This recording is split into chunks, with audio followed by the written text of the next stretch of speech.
you have phenomenal work. I'm so excited to have you on, and this has definitely been like I could understand it as this is like a piece in progress, and for you to have your Space Monkey designs here at Boys Fort, I think we are kindred spirits, and that we're bringing out that inner child, and we allow ourselves to be, childlike in the work that we do. Yeah, my inner child never went in. He just kind of stayed out. Very cool. So. Yeah, let's talk about Space Monkey design. Sure, yeah, it's kind of been, it started as kind of my side hustle. I did professional design for years, but always did stuff on the side. So it was kind of a funny balance that I was working at Nike as an apparel graphic designer, but then was doing freelance at night for Nike. So it was just kind of this thing that always kind of happened, and I always drew. And also worked, did a lot of, drawing and painting, did the street galleries, back on First Thursday, way back in the day. Yeah. Never sold a thing, but, was always down there. And at that time, I was doing a lot of hand burning into, like, wood furniture and stuff like that. Okay. And then my watercolors, so. Yeah. People walk by, kind of point and laugh. Yeah. Demoralizing. But we kept on going, and just kind of developed. It was always, like I said, a side hustle. It was the thing that I always did. Right. Kind of like the outlet to kind of keep things going, because it's like in professional design, it's like you're always kind of playing within the confines. People are always like, be vastly creative within these confines. These parameters, yeah. And so, it was always the thing where it was like there were no parameters, there was no, filter. There was just kind of throw stuff up and see what stuck. So. Now, you have a very successful design career in the professional world. Yeah. Like you've done full layouts of displays, like a little bit of everything. Yeah, I do everything from identity work to event work to 3D design, 2D design, a little bit of everything. Yeah. Is that still current, or are you? Oh yeah. There's a duality. With space. It's constantly going. It's funny because I graduated with a fine arts degree. So it's like, at the time when I moved out here, getting into like Nike and getting in as a graphic designer didn't happen. I was actually told that I was academically inadequate to be a designer. Ouch. But I'm also not too smart either, so I was like, I'll just keep on going until something sticks, and so that's what I did. So. Yeah. And so through that, kind of always looking to keep on learning. Yeah. The skill set got bigger and bigger because I kept on kind of moving and split. Every time that I kind of hit a ceiling, I'm like, all right, let's take a step to the right here and kind of see where the next ceiling is. Yeah. So through that, I got this like diverse kind of skill set of being able to do a lot of things, and then kind of approaching things kind of on this holistic design route where it's like, 2D elements and 3D elements do play together. Yeah. And it's like when you see it from a 360-degree view, then all of a sudden you've got this kind of great amalgamation of design kind of all working together.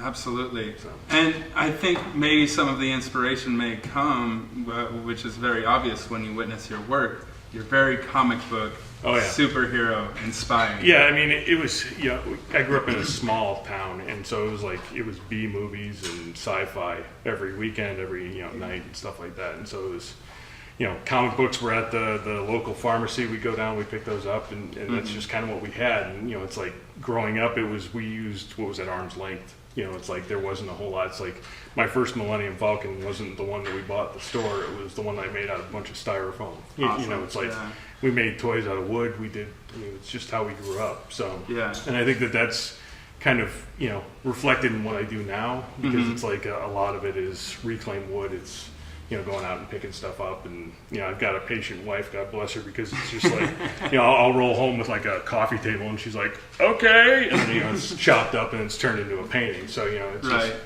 using kind of what's around instead of, always kind of having to recreate stuff. Totally.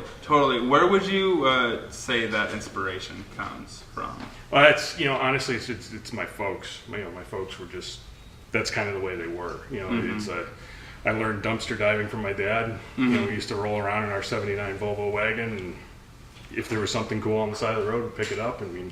He would pick up, just huge things of glass and make greenhouses out of them, and take the glass, and when all the glass broke out, then he would use that for a drying rack, so it was just like this constant kind of like innovation and stuff like that. Yeah.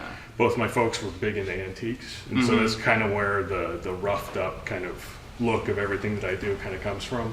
Just this appreciation for kind of the tooth and texture of things. Yeah, it's really interesting to see your work because after you finish a piece, it's actually brand new, but I feel like you produce instant nostalgia. That's what we go for. Yeah. I think it's got a little bit more of a story for it. You know, it's like we always used to go to auctions as a kid, and it's like whenever the pictures of people would come up, you know, my dad would always lean over and go, instant relatives. And so it's the same kind of thing where it's like, you know, a piece that's got a little bit of wear and tear on it. You've got a story you can tell somebody. Yeah. If someone's like, oh, I love that, and you'd be like, oh yeah, I got that like 15 years ago. It was awesome. You know, it looks like it's been out in the rain and stuff like that. Yeah.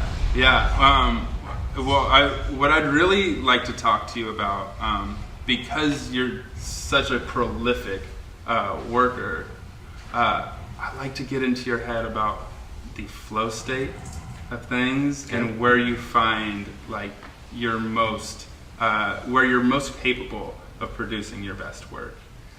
So you know, it's funny. It's like a moving hour. You know what I mean? Mm-hmm. Is that there's always that, you know, the good hour, right? Where sometimes that hour will land at 10 a.m. And sometimes it lands at like 3 a.m. And sometimes it doesn't stop. But, you know, it's always that kind of moment where you're just like, I'm in it. We're just going to keep on going. Yeah. At a project I was just working on actually for Design Week, and Design Week, which is happening this week. This week, yeah, right? Yeah, awesome. Yeah, and everybody, if you are here in Portland, we have this awesome event called Design Week. There's exhibits all throughout downtown Portland. Yeah, get out and see it. Portland Central, designweekpdx.com. Yeah, because it showcases everything that's good that's going on right now. Yeah. But I had one, you know, where I was basically got one of the old PDX benches from the airport. Oh, okay. And so they had actually handed them out to a bunch of different agencies, and so I got a hold of one of them, and they were just basically wanting it to kind of be reimagined.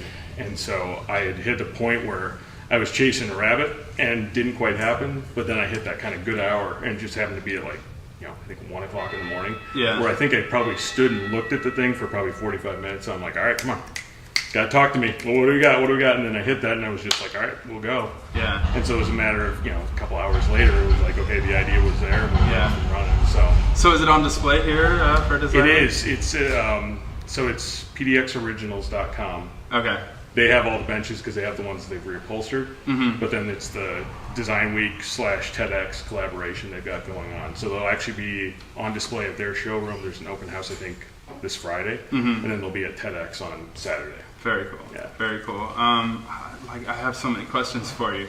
Space Monkey Designs. Let's talk Designs. about the name. Yeah. Like where did that all come from? So everyone immediately goes to Fight Club. Yeah. Because there's that great scene. You know, it's not that. I wish it was that. I wish it was that cool, but it's not that. Honestly, what it was is growing up, I had a very formal set of grandparents. And so the front room where, you know, it was in Philadelphia, and so we'd go in and, you know, you'd sit down and you'd catch up you know, with what's going on in your life and everything like that. My seat was always next to this ceramic monkey. Just creepy ass ceramic monkey that's just sitting there eating grapes, and you're just like, I've got a creepy ass alien. Well, right, yeah, exactly. Not that creepy. I love you, Marvin. You're not creepy. You're sexy. You are sexy. Creepy sexy. That's how I got through high school. Anyway, so I always used to sit next to the monkey. The monkey was like the one thing that it was like my safe haven, because it was just kind of like, I hated the conversation and everything like that, and I would just kind of hang out with the monkey. And so when my grandparents passed, that was the one thing I actually asked for. So, you know, again, patient wife, because, you know, in the mail I get this huge ceramic monkey that scared the kids. The wife's like, yeah, we're not putting that up in the house and everything like that. So it was like monkey, and then kind of folding in the whole sci-fi thing. So it kind of became Space Monkey. That's so awesome. You've got amazing work, from t-shirts to art pieces. You do it all, even furniture. Furniture. Yeah. For my audience, how can they find your work? My MySpace page is not up anymore. Yo, I was hoping to hear, like, what do you have playing on your MySpace page? You can find me at AOL.com. No, it's Space Monkey Designs on Instagram, Space Monkey D on Twitter.